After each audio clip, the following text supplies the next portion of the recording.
आइए अब ले चलते हैं आपको महाराज जी की इस बहुत ही अलौकिक और दिव्य घटना पर। यह घटना है सन 1983 के अप्रैल महीने की। बुलंदशहर के पुलिस अधीक्षक श्री जी.एल. शाह अपनी पत्नी के साथ अल्मोड़ा गए हुए थे और एक दिन संध्याकालीन के समय वे अल्मोड़ा से नैनीताल की ओर रवाना हुए। अभी सफ़र तय करते हुए अल्मोड़ा से कुछ ही दूरी पर वे गए होंगे कि अचानक से उनकी गाड़ी के ब्रेक फेल हो गए। तब श्री शाह को नीचे उतरना था, परंतु गाड़ी को नियंत्रित करना बहुत मुश्किल हो रहा था। ऐसा प्रतीत होता था कि वह किसी भी मोड़ पर सामने से आ रही किसी भी गाड़ी से टकरा सकती है। इस बहुत ही विचित्र और भयावह स्थिति के अंदर श्री शाह के माथे पर पसीना आ गया। साथ बैठी पत्नी को उन्होंने बात नहीं बताई, अन्यथा वह भी प्राण जाने के संकट से घबरा उठती।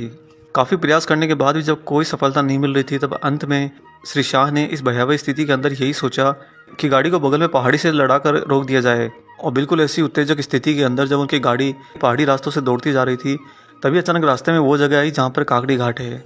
जब काकड़ी घाट की तलहटी में बाबा के मंदिर के सामने से उनकी गाड़ी गुजर रही थी, तो उनकी पत्नी ने अचानक एक साधु को सड़क के किनारे खड़े देखा। और उन्होंने ये भी देखा कि वह साधु उनकी ओर हाथ उठाए हुए खड़ा थे और उन्हें देख रहा है। चूँकि वहाँ पर सड़क में ढलान कम थी, अतः श्री शाह ने जब गाड़ी बगल के पहाड़ से लड़ानी चाही, तो गाड़ी का एक्सल टूट गया और गाड़ी स्वतः ही अपने आप रुक गई। तत्पश्चात श्री शाह पास की एक दुकान के पास गाड़ी खड़ी करके एक ट्रक द्वारा नैनीताल लौट गए। नैनीताल में जिस परिवार के पास वे ठहरे थे, उसने महाराज जी का एक चित्र टांग रखा था। श्री शाह की निगाह जब उस चित्र पर पड़ी, तो वे जानकर हैरान रह गए कि यह चित्र उसी व्यक्ति का था जिसे उन्होंने काकड़ी घाट में हाथ उठाए वधस्त की मुद्रा में खड़े देखा था। अर्थात अपने मित्र के यहाँ पर महाराज जी का चित्र देखकर उन्हें ज्ञात हुआ कि ये तो स्वयं बाबा नीम करौली जी हैं और इन्होंने शरीर त्याग दिया है। परंतु हाल ही की ताज़ा घटना में उन्होंने काकड़ी घाट पर महाराज जी को खड़े हुए और अपना हाथ उठाए हुए, जैसे कि वो सब कुछ अपने नियंत्रण में करे बैठे हैं, बिल्कुल उसी मुद्रा के अंदर उन्होंने उनके दर्शन किए थे। वहाँ पर मित्र के परिवार के लोगों से जब उन्होंने चर्चा करी, तो पता चला कि यह चित्र अलौकिक शक्ति से संपन्न अमर बाबा नीम करौली जी का है, जिन्होंने 9 साल पहले ही शरीर त्यागा था।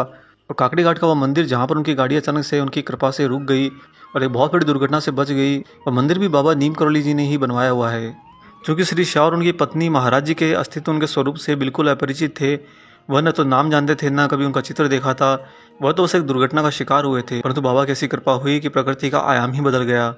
और न सिर्फ आयाम बदला, अपितु महाराज जी ने उस लीला में प्रत्यक्ष में खड़े होकर खुली आंखों से भक्त को दर्शन भी दे दिए। श्री शाह का कहना है कि उन्हें और उनकी पत्नी को हैरानी इस बात की थी कि वे लोग महाराज जी से पूर्ण रूप से अपरिचित थे, फिर भी बाबा ने उन पर ऐसी कृपा कर दी कि उन्हें दर्शन देकर उनके प्राणों के साथ ही रक्षा भी कर ली।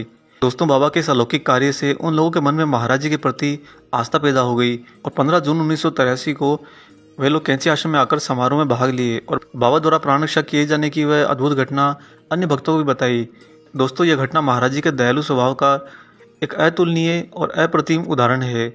बाबा इतना दयालु हैं कि अगर आप उन्हें जानते भी नहीं, उन्हें पहचानते भी नहीं, तब भी आप पर अपनी कृपा कर देते हैं और प्रकृति के नियम बदलते हुए, आयाम बदलते हुए प्रत्यक्ष में आकर खड़े हो जाते हैं। जहाँ पर महाराज जी खड़े हो जाए, बाबा का हाथ उठ जाए, दोस्तों वहाँ पर ऐसी कौन सी दुर्घटना या ऐसा कौन सा काल है जो उनका सामना कर सके और आपको हानि पहुँचा सके?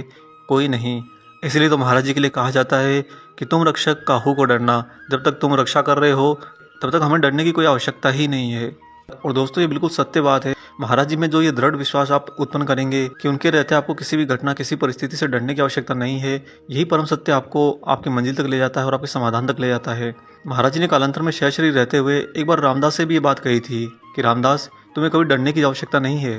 अर्थात महाराज जी का बस वो एक वाक्य था जिसने रामदास की आत्मा के अंदर इतना आत्मबल भर दिया कि वह पूर्ण रूप से इस जीवन के लिए निर्भय हो गए। ये बात स्वयं रामदास जी ने भी स्वीकार करी है। जब आपको उनका ये आशीर्वाद मिल जाए कि मैं हूँ तो तुम्हें डरने की कोई आवश्यकता नहीं है, तो दोस्तों इसके बाद में सब कुछ यहीं पर ख़त्म हो जाता है। अर्थात इसके बाद सिर्फ यात्रा होती है ईश्वर के साथ की, उनके प्रेम की और उनके आनंद की। हम प्रार्थना करते हैं कि ईश्वर का यही आनंद, यही प्रेम आप सभी पर भी असीमित बरसता रहे। इसी के साथ आशा करते हैं कि आज का ये वीडियो आपको पसंद आया हो। वीडियो अगर अच्छा लगा है तो जाने से पहले इसे लाइक ज़रूर कर दीजिएगा। अगर आपने चैनल को सब्सक्राइब नहीं किया है तो चैनल को भी सब्सक्राइब कर लीजिए। मिलेंगे दोस्तों बहुत जल्दी ही एक और ऐसे ही दिव्य अंक के साथ। तब तक अपना और अपने माता पिता का संपूर्ण ख्याल रखिए और परम प्रभु श्री राम जी का निरंतर गुणगान करते हुए बाबा हनुमान और बाबा नीम करौली महाराज जी की निस्वार्थ होकर सेवा करते रहिए। जय सिया राम।